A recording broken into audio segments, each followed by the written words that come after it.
2023년을 지나고 있는 우리는 시대가 아무리 어렵다고 해도 자유 대한민국에서 열심히 내가 생각하고 계획한 것들을 이루는 삶을 살아가고 있습니다. 그러나 우리가 80년 전만 해도 우리에게 이러한 권리가 없었습니다. 당시 우리나라는 일제강점기로 국민의 주권이 없었기 때문이죠. 내 나라를 잃어버린 채 다른 나라의 통치를 받았습니다. 같은 정치와 통치권 아래 있는 사람들이라 할지라도 다 같은 백성일 수는 없습니다. 법적 혜택도 받을 수 없으며 인권을 말할 수는 더더욱 없었습니다. 총칼을 찬 그들이 두려워 굴복하고 아첨하기에 바쁜 사람들도 생겨났습니다. 동족을 고발하고 자기만 살겠다고 비겁하게 비굴하게 살아갑니다. 하지만 그렇게 사는 것은 사람이 사는 것이 아니었습니다. 그러던 어느 날 해방의 소식이 들려옵니다. 두려워하던 그들 앞에 맨몸으로 대한 독립 만세를 부릅니다. 총칼을 든 그들은 무장하고 있었음에도 맨몸으로 뛰어나와 만세를 부르는 사람들을 오히려 두려워합니다. 이전에 자기들에게 겁먹고 아무 말도 못했던 사람들임을 알고 총으로 겨누어 보는 척을 합니다. 경고로 공포탄도 쏴봅니다. 그러나 해방의 소식을 들은 백성들은 용기가 생깁니다. 이 땅을 지켜야 한다는 애국심과 없던 그 용기가 다시 일어나게 된 것입니다. 총칼을 휘두르며 위협하는 그들에게 그대로 전진합니다. 맨몸으로. 하지만 총칼을 휘두르는 그들 눈에는 보입니다.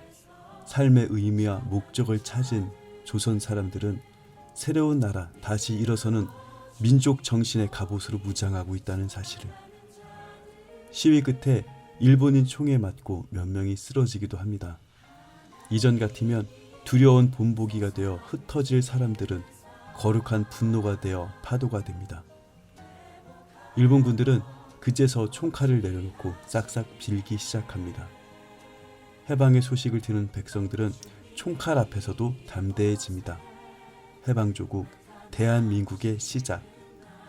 죄의 식민지처럼 살아온 우리에게 오늘의 말씀은 이렇게 시작됩니다. 하나님의 아들 예수 그리스도의 복음의 시작이라. 마가복음 1장 1절. 마가복음은 예수님이 천하 만민을 부르시기 위해 순종과 섬김의 이야기로 담겨져 있는 책입니다. 예수님은 태초부터 성부 하나님과 함께 계신 성자 하나님이십니다. 마가복음을 시작하는 첫 글, 예수님은 하나님의 아들이시며 그리스도라고 소개합니다. 그리고 그분의 등장은 복음의 시작이라고 문을 엽니다. 하나님의 나라가 시작이 된 것입니다. 이것은 죄의 식민지에 있던 우리에게 해방의 소식인 것입니다. 그리스도란 뜻은 기름 부은 자란 뜻으로 히브리 단어에서는 메시아와 같은 단어입니다. 메시아는 왕, 제사장, 선지자의 역할을 가지고 있습니다. 왕은 설명을 안 해도 왕의 역할은 모두가 잘 알 것입니다. 제사장의 역할은 백성들의 문제와 고민, 죄를 들고 하나님 앞에 제사로 올려드리는 사람입니다. 선지자의 역할은 하나님의 경고와 권면을 백성들에게 전달해주는 사람입니다. 예수 그리스도는 이 세 가지의 직분을 다 가지고 계십니다. 왕, 제사장, 선지자. 예수님의 사역도 그래서 늘 가르치시고 선포하시고 치유하시는 일을 하셨습니다. 왕으로서 이 땅을 정복하고 권력 위에 군림하실 수 있는 신적 능력도 있으셨지만 예수님은 잃어버린 양을 찾아 자기의 생명을 버림으로 잃어버린 영혼을 하나님께 올려드리셨습니다. 스스로 낮아지고 종이 되면서까지. 그리스도께서 피로 사신 우리는 그분이 살려낸 그분의 백성이며 그분의 백성이 있는 나라는 하나님의 나라입니다. 우리는 이것을 복음이라고 말합니다.